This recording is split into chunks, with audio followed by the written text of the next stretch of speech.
So I keep getting requests to do more videos on our good friend Robespierre Reich. This video was uploaded back in September. As you can see, September 29th, 2021. Already has over 100,000 views. Again, this is Robespierre Reich. He has over 300,000 subscribers. 300, that's not a lot. 300,000, that now we're talking. 300,000 subscribers on YouTube.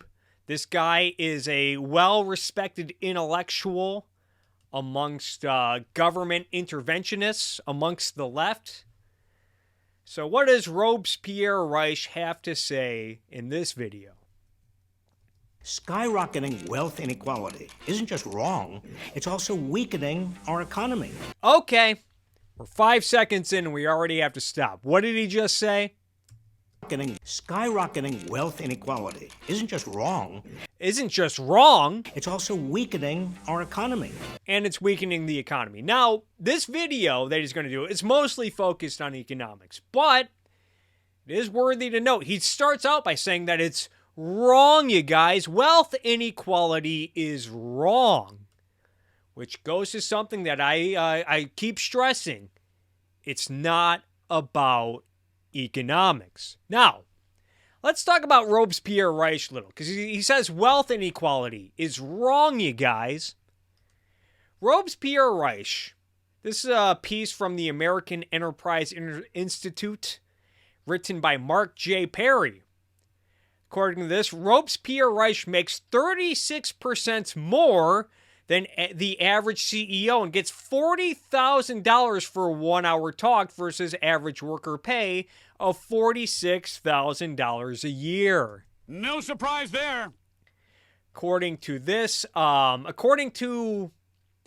guess Robespierre Reich, back in 2013, he made $240,000 at his university job alone, working for University of California, Berkeley. According to the University of California database. This piece goes on to say, in addition to Robespierre Reich's $240,000 salary, he's also a popular speaker on the nation's lecture circuit. He commands a handsome speaking fee of $40,000 for a 1-hour talk. He also has written books. He has done Netflix documentaries. He wrote a book called Saving Capitalism. And there was a Netflix documentary based on that book that Robespierre Reich stars in. I think he might have other work on Netflix. Probably makes a lot of money on YouTube. Robespierre Reich also, for those who don't know, he also once wrote a letter. This is how much Robespierre Reich, he really cares about wealth inequality. He wants to see the little guy, the less fortunate, he wants to see them rise out of poverty, maybe get some wealth of their own. Cares so much about it that he has written letters urging the halting of new housing projects in his neighborhood of Berkeley. Why?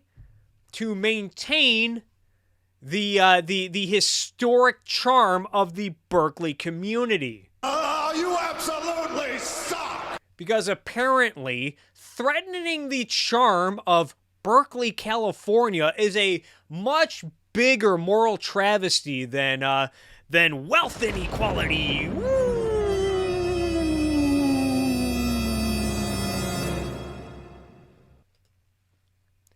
Now, I'm going to get back to this later, but this is Robespierre Reich. Thinks that wealth inequality is wrong and makes a lot of money while ensuring that fewer housing is built because, hey, my historic neighborhood. What a goof. The real reason the economy might collapse. 70% of the U.S. economy depends on consumer spending. 70%. So, yeah, 70% depends on consumer spending. American consumers need to spend enough money to buy most of the goods and services Americans are capable of producing. Yeah, people spend money in an economy. Now, the impression I get from this is that economics is ultimately driven by spending. Now, think about a state like California, where Californians are spending increasing amounts of money on things like housing and gasoline. Are we to celebrate this? Hey, man, they're spending more money. Isn't that great? Isn't that a good sign of housing and gasoline? It must be. Of course, I think that economics is ultimately driven by production, because in order to spend money, you need to have stuff to spend the money on. This means that over the long term, their incomes need to keep pace with their productivity, but their incomes haven't. Over the past 40 years, most people's wages have basically stagnated, while worker productivity has soared. Oh, no, you guys. He brought up the charts. He brought up the charts. Basically stagnated, while worker productivity has soared. Okay. So he's brought up this chart. We see this a lot. And, I could say a lot about this. Thankfully, other people have already talked about this. Yaron Brook talked about this a couple years ago. And he said that this chart is actually just flat out lying. Check this out. By some measure, inflation. So it turns out that they use two different measures of inflation. They use two different measures of inflation, the compensation and the productivity. To adjust productivity and to adjust compensation. And it makes absolutely no sense. As Scott Sumner, an economist, a monetary economist, I recommend his website in a minute, says, and this is just quoting him, this is not one of those he said, she said, when reasonable people can disagree on whether the PCE or the CPI is a better price index. This is a pay productivity gap being invented by using the slowly moving price index to make worker productivity look better, and the faster moving price index to make real wages look lower. Whoopsie daisy. That's not kosher. You need to use the same type of index for both lines on the graph. So this isn't controversial. This isn't some free market idea about how you do graphs. This is just common sense. If you're deflating two graphs and comparing them, you should be deflating by the same thing, by the same variable. Now, there's a lot more Yaron says about this chart. Well, other people have also talked about this. Actual Justice Warrior did a whole video about this. Stephen Michael Davis did a whole video about this, where he goes, also explains about how innovation both makes workers more safe, less exhausted, while also increasing productivity for businesses, how a lot of that happens. So I would check out all three of these videos. You got three videos on this one chart alone, this chart that Robespierre Reich uses, that is just a lie. It is just a lie. You're a liar! Where did the economic gains go? Mostly to the top. The wealthy now own more of the economy than at any time since the 1920s. Here is the economic problem.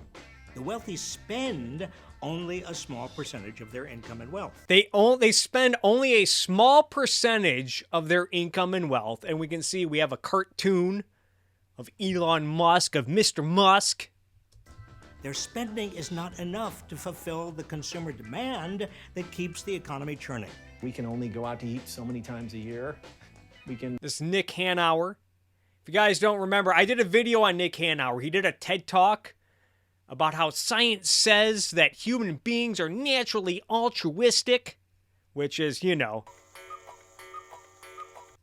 Only get so many haircuts a year. the rich, they can only get so many haircuts. Can only get, 3 pairs of jeans will do you. Yeah, you only need 3 pairs of jeans. You don't need 300 pairs. I mean, I thought he was naturally altruistic. Why isn't he just going out there, Nick Hanauer, this rich guy, venture capital, why isn't he just going out there stimulating the economy by just spending a bunch of stuff? What are you doing, Nick? 3 pairs of jeans will do you. Go buy 1,000 pair of jeans. We have an economy to stimulate. You don't need 300 pairs. Lower income people, on the other hand, spend almost everything they have, which has become... Now, he going back to what he said earlier, the wealthy only spend a small portion of their income and wealth. He said, and wealth. And he used Elon Musk as an example. Now, why is this? Is it possible for people like Elon Musk, people like Jeff Bezos, to spend their wealth? Because as we know, if you've been paying attention, people like Elon Musk, most of his wealth is measured in stock that he owns. According to this piece from CNBC, Musk owns over 20% of Tesla stock, a stake that's now worth well over $150 billion.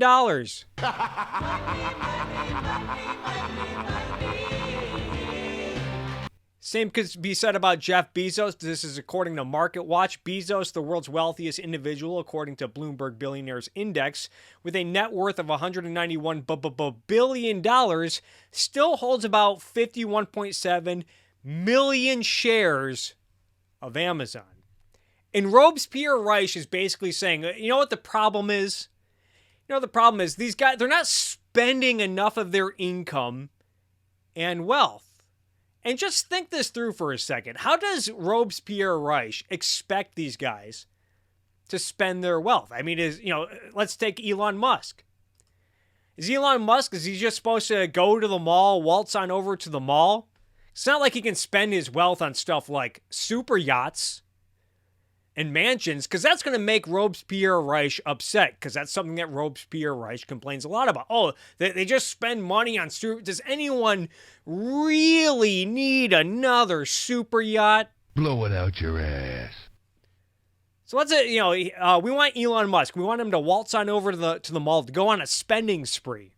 Really stimulate that economy. So are we to expect Elon Musk to just show up to the mall, go around maybe buying some blue jeans, as Nick Hanauer said, maybe get a haircut, maybe stop by GameStop, get a new PlayStation and Xbox, maybe get a latte at one of the 18 Starbucks in the mall these days, maybe get some cologne at JCPenney, maybe he's going to stop at Hot Topic because he wants to win back the heart of grime, so he's going to go to Hot Topic to get his goth on. And after he collects a few pairs of ripped black jeans and Nightmare Before Christmas merchandise and some belts, whatever, some band T-shirts, is he just gonna waltz on up to the cashier and say, "Oh, hold on. I know it's reported that I'm worth $150 billion, but a lot of that's tied up in my Tesla stock. So, do you guys accept?" shared transfers as payments? Does Hot Topic, does this location have a brokerage account that can send you some Tesla shares to? No, that's obviously not what's going to fucking happen. Because stores don't accept payments in the form of stock options. So what someone like Elon Musk would have to do if he wanted to go on this big spending spree, is he'd have to find someone with enough money, presumably maybe another billionaire, probably a few millionaires, maybe some large financial institutions like banks that have the money, the liquid money to give Elon Musk in exchange for his shares. In which case, you're just handing that wealth, that part of the economy, over to another billionaire, over to another bank. Is that what we want? And for what purpose? So Elon Musk can just, take that money and go buy a bunch of crap he doesn't need? What's that going to accomplish? Is that going to raise productivity? Is that going to create more wealth? No, of course not. And Robespierre Reich knows this, that these billionaires, they can't just spend their wealth, or at least he should know this, considering that he makes, again, about $250,000 being a card-carrying intellectual in the realm of economics, running around, talking about economics. I mean, this guy's chaired federal agencies, the Department of Labor before. This is Mr. Wealth Inequality is wrong, yet he's rich. He uses graphs that are straight up lies, and he's incredibly misleading with how wealth is assessed. Which means that Robespierre Reich either doesn't know what he's talking about, in which case, why is he employed by a major university to teach economics, or he's full of shit. Coming very little. Most workers are not earning nearly enough to buy what the economy is capable of producing. The result is a gap And here's that graph again. between potential output and potential consumption. To fill the gap, the economy depends on people going deeper and deeper into debt so they can buy. Even in 2018, when the economy appeared strong, 40% of Americans had negative net incomes and were borrowing money to pay for basic household needs. So, negative net income. So now, here's what I'm thinking. Isn't this a great thing? You know, who cares if people are going into debt? Because after all, they're spending money, and spending stimulates the economy. So this is based on this whole negative net income. This is based on data that shows that low-income earners spend more money than they reportedly earn. They spend more money than they reportedly earn in a year. And it just so happens that I've been catching up on my Thomas Sowell, the brilliant economist Thomas Sowell, and he talks about this, he touches upon this in his book, Economic Facts and Fallacies. Read a book, read a book, read a motherfucking book. Read a book, read a book, read a motherfucking book. This is Economic Facts and Fallacies. Thomas Sowell says, in addition to such exceptional people, the average person in the lowest fifth in income spends about twice as much money annually as his or her income. And he explains a reason for this is that these statistics, like income statistics, they leave out money received as transfers from the government in various programs for low-income people, which provide benefits of substantial value for which the recipients pay nothing. Since people in the bottom 20% of income recipients receive more than 2/3 of their income from transfer payments, leaving those cash payments out of the statistics greatly exaggerates their poverty, and leaving out in-kind transfers as well, such as subsidized housing, distorts their economic situation even more. But according to Robespierre Reich, these people, they're just borrowing the money. That's what's going on. He extrapolates from that a lot of people, they're just going into massive amounts of debt, which there may be some truth to that. Might be true. Maybe a lot of these people are college students who don't earn a lot of money and they're relying on borrowed money to make ends meet. Maybe there are a lot of people who they try to keep up with the Joneses by borrowing a lot of money to spend on crap they don't really need that much. But what's amusing here is that Robespierre Reich, he's somehow suggesting that this problem of people going into debt, spending more money than they earn, it's going to be resolved. It's going to be remedied how? By what? Elon Musk liquidating his Tesla stock and just going on a spending spree? That's just not smart. The Fed has had to keep interest rates lower and lower to accommodate this buying, and the government has to spend more and more to fill the remaining gap. None of this is sustainable. Yeah, I mean, any economy where the government controls the money supply is unsustainable because any decision that the institution makes ultimately sends distortions. This is covered in the book In Pursuit of Wealth by Yaron Brook and Don Watkins. Says, it's hard to overstate the importance of this fact. The Federal Reserve is not just any old government agency controlling any old industry. It controls the supply of money, and money plays a role in every economic transaction in the economy. If the government takes over the shoe industry, we might end up with nothing but Uggs and Crocs. But when the government messes with the money, it can mess up the entire economy. He even goes on to talk about how when the central bank creates additional bank reserves, it encourages the banks to lend out the new money at interest rather than sit on a pile of cash that it is not earning. To attract borrowers for this additional money, banks will lower the interest rate they charge on loans, leading entrepreneurs to invest in plans that would not have been profitable at previous higher interest rates. But when the central bank pushes down interest rates by creating new money, the lower interest rate does not reflect increase in genuine savings by the public. It is artificially low. The prankster has falsified the inventory list. The result is unsustainable boom. Of course, do we think that someone like a Robespierre Reich is going to maybe suggest getting rid of an institution like the Federal Reserve? Yeah, to the no, yeah, to the no, to the no, no, no. At some point, widening inequality causes the economy to collapse. Oh, it's the inequality that's the problem, guys. We've seen this before. Years ago, Mariner Eccles, chairman of the Federal Reserve from 1934 to 1948, explained that the Great Depression occurred because the buying power of most Americans fell far short of what the economy was producing. He blamed the increasing concentration of wealth at the top.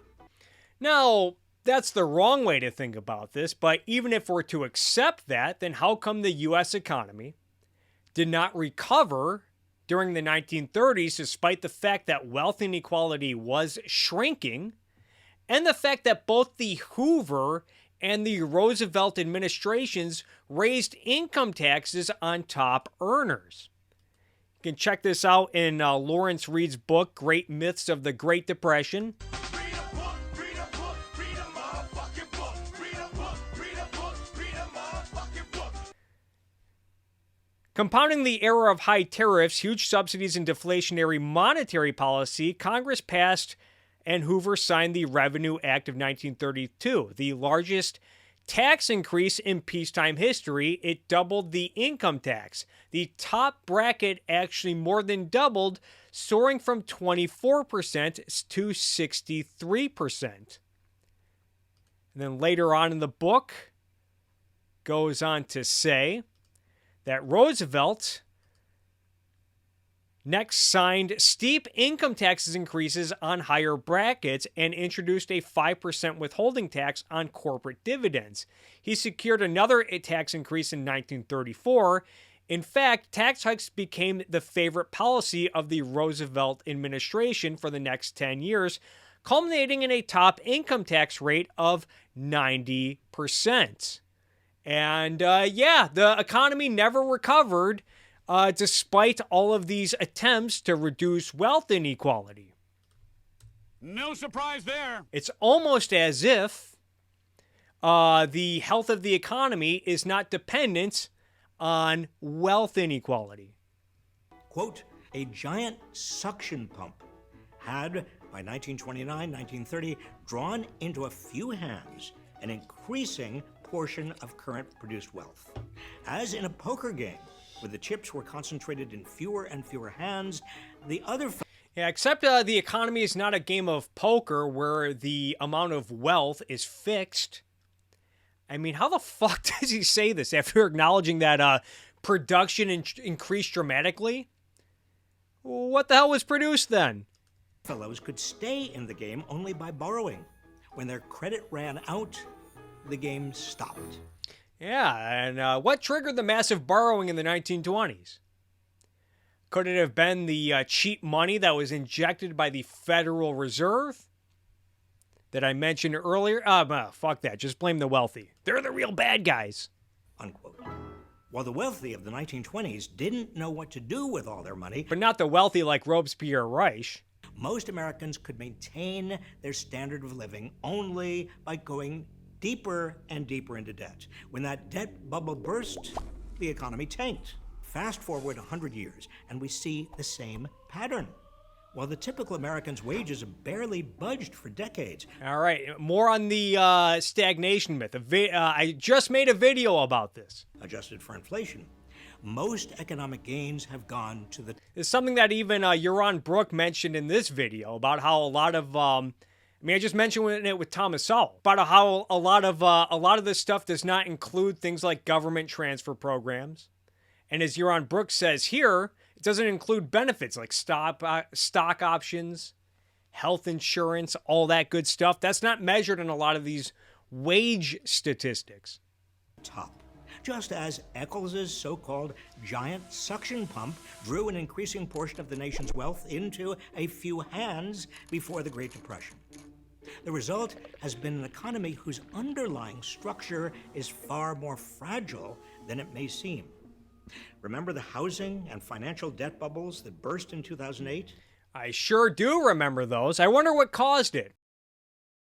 Couldn't have been government intervention in housing and finance that created massive distortions and corruptions. No. If we're operating on Robespierre Reich logic here, what really caused the Great Recession was people like Steve Jobs getting wealthy and, not liquidating his shares of Apple and then spending the money. We avoided another Great Depression then only because the government pumped enough money into the economy to maintain... Yeah, the American Recovery and Reinvestment Act pumped money for stuff like infrastructure. I think it was about $100 billion on infrastructure back in 2009. And how's that working out, huh? 12 years later, and apparently we need another $700 billion for more infrastructure. Maybe that's what America should do. Just print a bunch of money, a few $1 trillion, and I don't know, pay every American to turn America into one big parking lot. It'll create a lot of jobs. Demand. And the Fed kept interest rates near zero. And then came the pandemic. The Fed has had to keep interest rates near zero, and the government has had to pump even more money into the economy. While these programs have been crucial to staving off a pandemic-induced depression, they're only temporary. Had nothing to do with the lockdowns, bringing production to a screeching halt, destroying a lot of people's businesses and ability to earn. For the long term, the real worry continues to be on the demand side. Widening inequality means not enough demand. America's wealth gap is now more extreme than it's been in over a century. Until this structural problem is remedied, the American economy will remain perilously fragile. It will also be vulnerable to the next demagogue wielding anger and racism. Yeah, and he's not wrong here. Of course, Robespierre Reich would never apply this to his butt buddy, Bernie Sanders. And resentment as substitutes for real reform.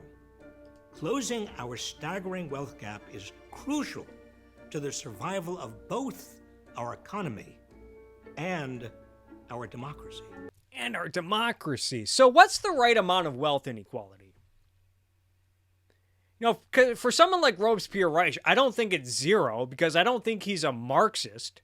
Considering, again, he's written books like Saving Capitalism and Netflix documentaries that are based on the book, same name, Saving Capitalism. Marxists don't want to save capitalism. In fact, I think he got pushback from Richard Wolff recently for that. You can maybe say that the obsession over wealth inequality comes from intellectuals like Karl Marx, but I don't think Robespierre Reich himself is a Marxist. So what's the standard? Because today we often hear about the top 1%. Back in the 30s, I did a whole video about Huey Long. Back in the 30s, Huey Long focused on the top 4%. How do we group rich and poor? It's the rich the top 1%, the top 4%, the top 10%? Are the poor the bottom 20%? Anyone who makes under $25,000? And this is another thing that Thomas Sowell talks about in Economic Facts and Fallacies. Thomas Sowell talks about how, it's completely arbitrary and misleading the way we talk about this stuff. First off, he talks about how a lot of these seemingly growing wealth inequality started to happen because tax laws were changed and the government started to define income differently. And so the numbers started to change based on that, saying that some of the income that had previously been taxed as business income was now being taxed as personal income, particularly at the highest income levels where business income is an especially large share of the total income. In other words, money that would previously not have been counted as personal income among the higher income tax units was now counted, creating the statistical impression that there was a dramatic change in the real income among real people. So, which you gotta imagine if that plays a role in this chart that we saw toward the end of the Robespierre Reich video.